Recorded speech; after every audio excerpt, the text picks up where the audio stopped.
Hi everyone. Today we are going to see about the powerful technique which is called activity-based costing. What is activity-based costing? It's playing with the numbers, and it's just like a costing methods only. One of the costing method which already we are doing. Costing is generally we will say that we wanted to know about the cost of the particular product. So the cost is nothing but whatever expenses related to the particular product, we will derive to determine the selling price of the particular product. If we don't know what is the cost of the product, we cannot determine the price for the particular product. So it is essential that the cost is very, very important. So in case of like general expenses, that is primary expenses, which is related to direct expenses, we will say that is very easy to determine the cost. But only thing is the problem is with the indirect expenses. What are the indirect expenses? So many expenses which are like related to other department or other activity. So many things will be involved in that. So which is not directly connected to the particular product. So those all are called as indirect expenses. So the indirect expenses will be allocated to the product in different ways. So the earlier method, which was called as traditional method, is different, and now recently developed, it is called as activity-based costing. So based on the activity which are conducted for the particular product, based on that, those indirect expenses will be allocated. For that only, this method is used. So the activity-based costing is a modern method of cost accounting that assign cost to the products or services based on the activity involved in their producing them. Unlike traditional costing, ABC takes into account the different types of activities that contribute to the production process and allocates cost accordingly. ABC is particularly used for companies which complex production process or those that produce a wide range of products. Small products are no problem, which easily you can allocate. But a huge or a big organization can adopt this method to get a proper cost of the particular product.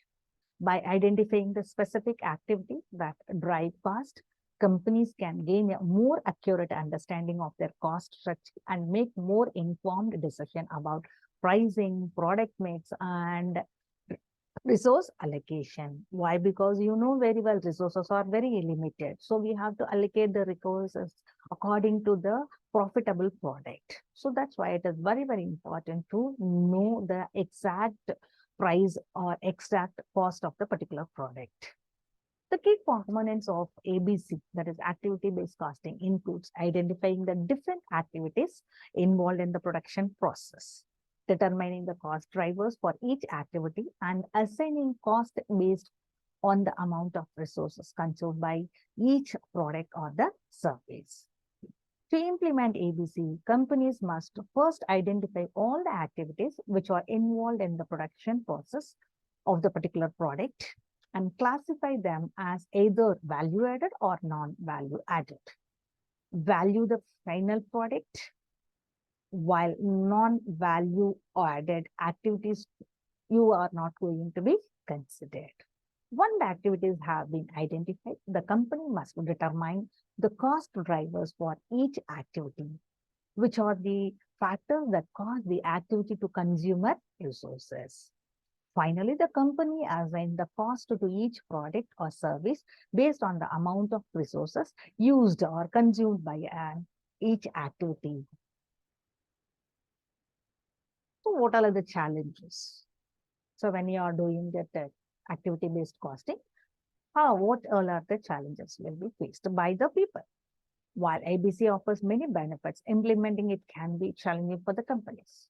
One of the biggest challenges is identifying all the activities involved in the production and classifying them as either value added or non-value added. So this requires a detailed understanding of the production process and can be time consuming also. Another challenge is determining the cost drivers for each activity. This requires a thorough analysis of the factors that cause each activity to consume resources, which can be difficult to do accurately. Finally, implementing ABC requires significant changes to a company's accounting system and processes, which can be distributive and costly. Very, very important. And it is very tedious job also. So we can see some of the examples which of the activity-based costing in the action.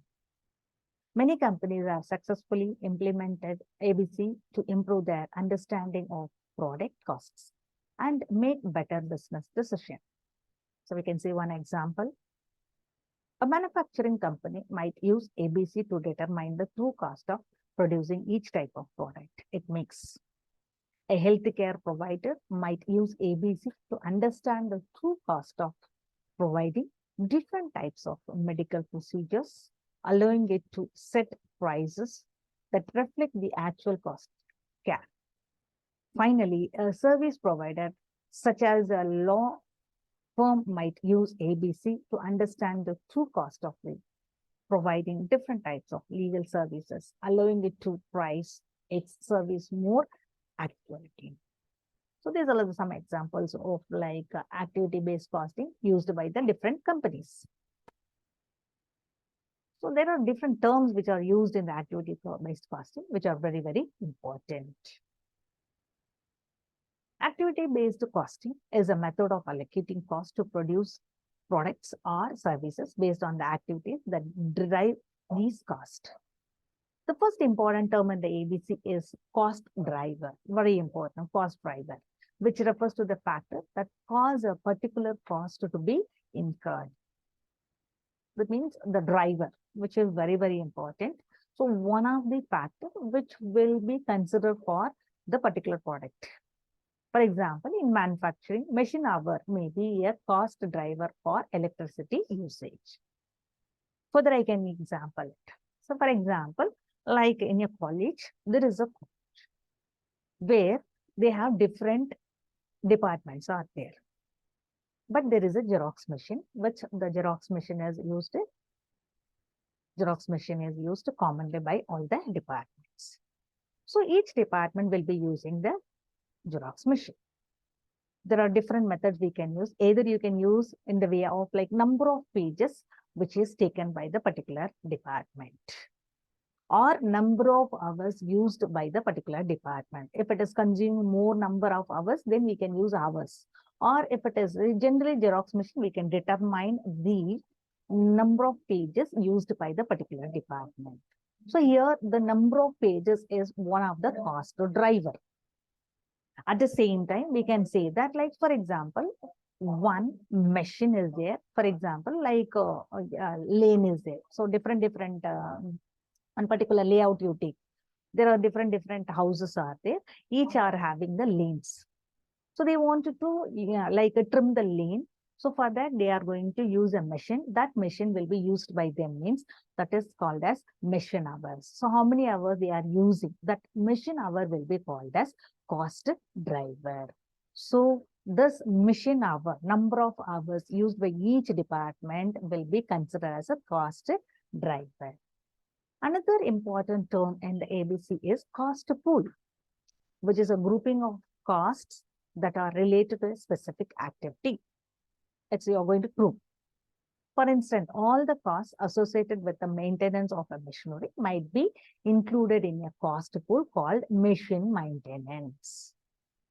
Okay, by assigning cost to the cost pools and then identify the cost driver for each pool, company can gain a more accurate understanding of the true cost of their products or services.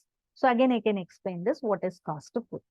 So just now I told about the what is that the Xerox machine, which is used by different departments. So here Xerox machine is the common thing which are used by all the departments, and here number of pages is the important, that is cost driver. Okay, so you're going to identify each department, how many number of pages are taken by the particular using that machine, how many pages they have taken. So that is called as cost driver. Now, what is cost pool? Now you're going to calculate what will be the cost for each page by using that particular machine. So what will be there? The machine should you consume electricity. The machine should have the person who are appointed to take the pages. Then machine will need some maintenance. Machine needs some ink. Machine need papers. All these expenses related to that particular Xerox machine. Suppose if the machine is kept in a common place, then rent of the particular uh, machine pays. So all these expenses cumulatively called as cost pool. So now what do we have to do? So for example, in a month of January 2023, the particular machine printed totally 1,000 pages. So total 1,000 pages is the number of pages produced by that particular machine. Now you're going to calculate what are the expenses related to particular 1,000 pages. So that total expenses will be called as cost pool. So this cost pool includes maintenance of the particular machine for the particular month, ink, paper, electricity, all other expenses which are related to printing that particular 1,000 pages. So when I calculated everything, totally the cost pool of the particular machine is comes around 10,000 rupees. So totally how many pages they have produced in that particular month? 10,000 pages. So that means, so total cost pool is 10,000 pages. And what is the cost driver? That is per page. What is the per page amount? The per page amount is coming 10,000 rupees divided by 10,000 pages. It is coming 1 rupee. So that means if a particular department has used that particular machine to take printout of 100 pages means then their cost driver is like 1 rupee per page, and they have taken 100 pages means then 100 into 1 rupee, 100 rupees is the activity based costing of that particular department. This is the way you have to calculate the activity based costing. So if you take the traditional method will be different. They'll be saying that, like, suppose if it is 10 departments are there, they will take the entire amount divided by 10, which will be given to all the 10 departments. This is called as traditional method. But activity-based costing is different. We are going to see how much they have used that particular activity. Based on that only, the amount or the expenses will be divided to them. So this is a very important thing, which is in modern thing, that is activity-based costing method. Okay. So what is the difference between activity-based costing and traditional costing means? The activity-based costing is a costing system that assigns cost to the product or service based on the activity. Suppose if that particular department is not used that Xerox machine also, in the traditional method, it will be divided. But in the activity-based costing, if I have not used Xerox machine, then I will not get any amount based on the activity based. Okay. So it's very important. It recognizes that different products or services require different activities and therefore different resources. So ABC provides more accurate cost information than traditional cost system because it takes into account the complexity of the production process. Traditional costing system, on the other hand, allocate overhead cost based on a single cost driver, such as direct labor or machine hour. Based on that, it will be allocated. So this method assumes that all the products or services consume overhead costs equally, which is not always true. So because all the department will not be used all the activity. So as a result, traditional costing system can lead to inaccurate product costing and pricing decisions. So that's why activity-based costing is very important nowadays to get the accurate and proper overhead distribution. Thank you.